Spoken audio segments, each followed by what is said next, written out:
আমি যদি কোনোদিন পথে ভুলে যাই, হাত ছানি দিয়ে কাছে নিও, মমতার বন্ধনে আমায় বেঁধে সব ভুল ক্ষমা করে দিও।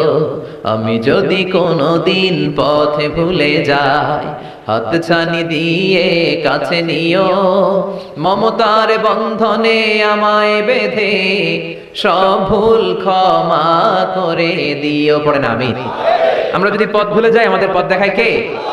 এজন্য এই সূরাটার নাম সূরাতুদ দুআ, প্রার্থনার সূরা। কেমন করে আল্লাহর কাছে প্রার্থনা করতে হয় এই সূরার ভিতরে আছে না নাই? না। এরপরে বিষ্ণু বলেছেন এই সূরার নাম সূরাতুশ শিফা। সূরাতুশ শিফা, শিফার সূরা, আরোগ্য লাভ করার সূরা। অসুস্থ ব্যক্তির গায়ে এই সূরা পড়ে ফু দিলে সুস্থ করবে কে? বিশ্বাস হয়? বিশ্বাস হইতে হবে, ঈমান থাকতে হবে।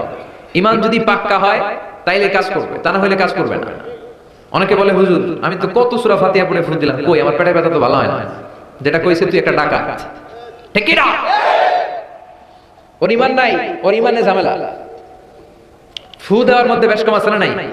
কিছু লোক আছে সারাদিন ফু দিলে মোমবাতি নিবে না, আর কিছু লোক আছে ফু দিলে পানিতে আগুন ধরে যায়, আছে না নাই? বিশ্বনবীর ফুতে বরকত বেশি না কম?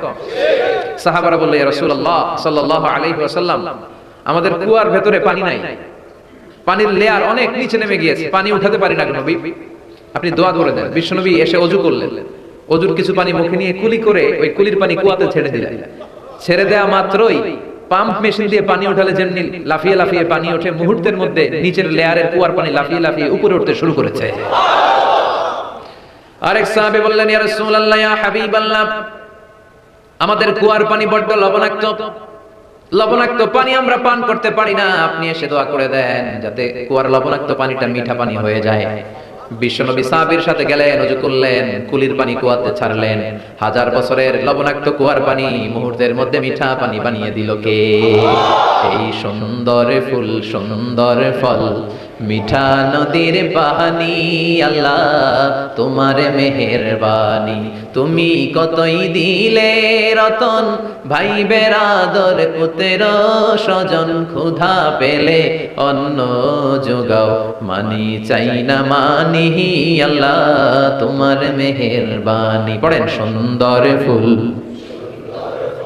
মিঠা নদীর পানি, আল্লাহ তোমার মেহেরবানি। সুবহানাল্লাহ পড়ো। বিশ্বনবীর ফুতে বরকত আছে না নাই? কারণ ঈমানটা ছিল তাজা। তাজা ঈমান থাকলে সব সম্ভব। চিল্লা এখন ঠিক কিনা?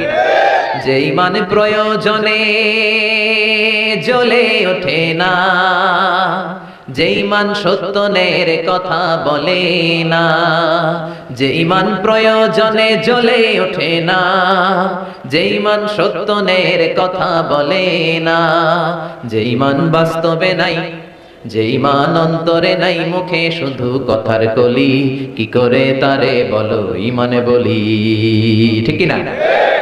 কি করে তারে বলো ঈমানে বলি, কি করে তারে বলো ঈমানে বলি।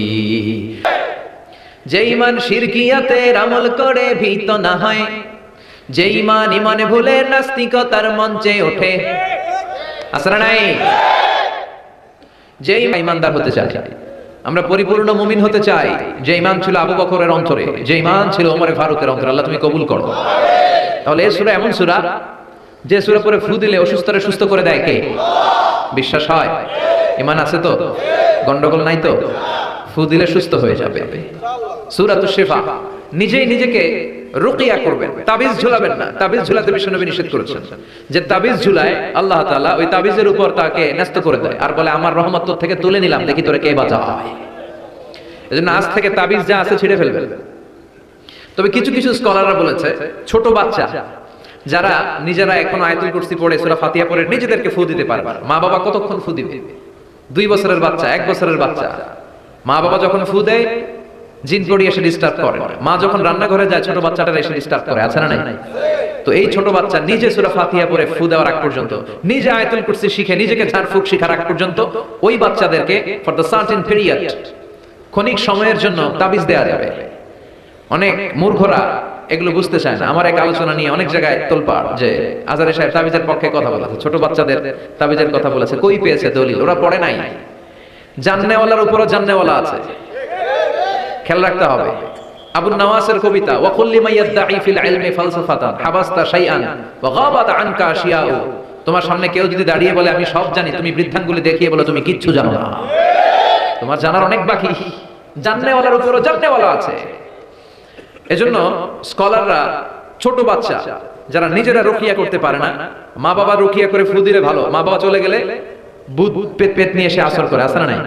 ওই বাচ্চার সিকিউরিটির জন্য কোরআনের আয়াত দিয়ে তাবিজ দেয়া যাবে। কিন্তু ওই বাচ্চা যখন নিজে সূরা ফাতিহা শিখে যাবে, নিজে যখন আয়াতুল কুরসি শিখে যাবে, তখন ওই তাবিজ ছিঁড়ে ফেলতে হবে। কথা বুঝতে পেরেছেন? আল্লাহ সহি সমঝ দান করো। তো তাবিজ যারা পড়েন ছিঁড়ে ফেলবেন আজকে, রাজি আছেন তো? ছিঁড়ে কি করবেন? সূরা ফাতিহা পড়বেন, পড়ে ঝাড়ফুঁক চলবে আজকে থেকে। ঝাড়ফুঁক করা সুন্নাহ। আর তাবিজ দেয়া হচ্ছে বিদআহ, যেটা বিশ্বনবী শেখায় নাই, সাহাবারা শিখায় নাই, ওইটাতে আমরা যাব না। ঝাড়ফুঁক করবেন। আয়াতুল কুরসি বললে জিনভূত আসতে পারে? কথা বলেন। সূরা ফাতিহা পড়লে আর অসুস্থতা থাকতে পারে? বিশ্বনবীর সাহাবারা একবার সফরে বের হলেন। সফরে বেরিয়ে হঠাৎ দেখলেন মরুভূমির মাঝখানে কিছু লোক জটলা পাকিয়ে রেখেছে, একটা লোক শুয়ে আছে। আবু সাঈদ আল খুদরি ছিলেন ওই সফরের লিডার। বললেন কি হয়েছে? তারা বলল আমাদের নেতাকে সাপে কামড় দিয়েছে, আরেক বর্ণনায় বিচ্ছু কামড় দিয়েছে, বিষের ব্যথায় আমাদের নেতা মারা যাবে। তারা নানা ধরনের বৈদ্যরাজ কবিরাজদেরকে এনে মন্ত্র পড়াচ্ছিল, সবাই মন্ত্র পড়ছিল, ছু মন্তর ছু কালিকুত্তার গু। ছোট বাচ্চারা পড়ে, বোঝানোর জন্য বললাম, তারা হয়তো অন্য কিছু পড়ছিল। তো এই যে এগুলো পড়ে ফু দিলে কি ভালো হয়? কথা কন, আরো রোগ বাড়ে, ঠিক কিনা? বাচ্চার হাতে 2টা, গলায় 3টা, কোমরে 4টা, এগুলোর ওজনেই তো বাচ্চা অসুস্থ হয়ে যাবে। কথা বুঝতে পেরেছেন? আবার কোমরে লাগা, এটার কি বলে? কাইতন। কি কয়? তাগা। চাচা বলতেছে তাগা। তাগা টাগা লাগাবেন। সূরা ফাতিহা পড়ে আজকে থেকে ফু দিতে হবে। আমার মাইকের আওয়াজ নিশ্চয়ই শহরের অনেক দূর যাচ্ছে, মায়েরা বোনেরা শুনে রাখবেন। অসুস্থ আপনি সূরা ফাতিহা পড়ে ফু দেন। বিশ্বনবী রাতের বেলায় বিছানায় যাওয়ার আগে সকাল সন্ধ্যা 3 কুল পড়ে হাতে ফু দিতেন, এরকম 2 হাতটা একসাথে করে এখানে ফু দিয়ে মাথা থেকে শুরু করে মেসেজ করতেন পা পর্যন্ত, দেহের যতটুকু জায়গায় যায়। সূরাতুল ইখলাস, সূরাতুল ফালাক, সূরাতুন নাস, এই 3টা সূরাকে একসাথে বলে কুল আস-সালাসা, মানে 3 কুল। কি বলে? এই 3 কুল পড়েন। যায় লিটন দেওয়ানের কাছে। কই যায়? লিটন দেওয়ান কিছু করতে পারে? লিটন দেওয়ান নাকি ভবিষ্যৎ বলে দিতে পারে। তো যমুনা ফিউচার পার্কে না বসুন্ধরাতে মনে হয় ওর চেম্বার, ওখানে আগুন লাগলো বসুন্ধরায়। তো র্যাবের প্রধান যে ওর কয়েকবার গ্রেফতার করছে, তো একবার গ্রেফতার করে বলে কি রে তুই সারা বাংলাদেশের 17 কোটি মানুষের ভাগ্য বলে দিস, তোর চেম্বার যে শপিং মলে, এই শপিং মলে আগুন লাগবে, আগে বলি না কেন? তারপর হাতের রেখাতে অনেকে ভাগ্য বলতে চায়, এটা ভুয়া কথা। এই হাতের রেখায় কোনো ভাগ্য থাকে না। আপনারা শুনলেই কিছু মানবেন না, আপনারা কোরআন হাদিস দিয়ে যাচাই করবেন, দলিল খুঁজবেন। কি খুঁজবেন? বিশ্বনবীর কাছে এসে বললেন ইয়া রাসূলুল্লাহ, সূরা ফাতিহা দিয়ে ঝাড়ফুঁক করে এক বর্ণনায় 100টা, আরেক বর্ণনায় 30টা ছাগল আমরা পেয়েছি, পথিমধ্যে একটা ছাগল জবাই করে আমরা খেয়েছি। এই যে কোরআন দিয়ে ফু দিয়ে আমরা ছাগল আনলাম, খাইলাম, এই ছাগল নেওয়াটা জায়েজ হয়েছে কিনা বলে। মাসালা ক্রস চেক করতে আসছে, ডাবল চেক, দেখে বিশ্বনবী কি বলে। বিশ্বনবী বলেন জায়েজ হয়েছে মানে কোরআনের দাম বাড়ায় দিয়ে আসছিস বেটা। আল্লাহু আকবার। কোরআনের দাম তোমরা বাড়িয়ে দিয়ে এসেছো। 30টা বা 100টা ছাগল যাই পাইছো তোমরা, ভাগ বাটোয়ারার পরে 2-1টা থাকলে আমারও দিও। তো এটাকে বলে সূরাতুশ শিফা। কোরআনের ভিতরে শিফা দিয়েছে কে?